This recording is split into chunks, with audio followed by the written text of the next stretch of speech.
प्रेत यात्रान मागे लोके चावायतच काय काय ना भाऊ मना पोऱ्यानं जमीन राहतं पण आप्पामुळे पोऱ्यानं जमणं बोलता भारी माणूस होता भाऊ खूप चांगला व्यक्ती होता आखो 1-2 वर्ष राहाल पाहतो आप्पाने समजिले स्वर्गान प्राप्ती आणि जर प्रेत यात्रान मागे चालतच लोकेन मग सांगतो ओ भाऊ चांगला काम मा बी किडा पाडे रे भाऊ समजिले याला नरकानीच प्राप्ती भाऊ हाँ तुम्हें कितला का देव करतात नहीं नीति नहीं ना चांगली मग नहीं क्योंकि भैया कर्म तेरे अच्छे तो किस्मत तेरी दासी है कर्म तेरे अच्छे तो किस्मत तेरी दासी है और नीयत तेरी अच्छी तो घर में मथुरा कासी है सगळं नीतीचं फळ आहे दादा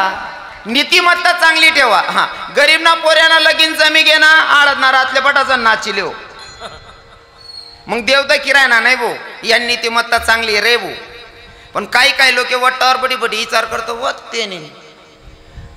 वय आपा बिग भर नाही तरी कस काय उपाडीनी रे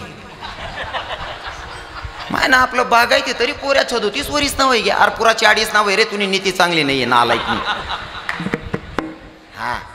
नीतिमत्ता चांगली पाहिजे हो भगवंत दिल्याशिवाय राहत नाही विश्वास आहे आपला हा आणि तुम्हाला सांगू का जीवनात सक्सेस व्हायचं असेल ना जीवनात सक्सेस व्हायचं असेल तर लोक काय म्हणतात हे पहिले डोक्यातून फॅट काढून टाका महाराज भगवंताच्या खूप लवकर जवळ पोहोचतो माणूस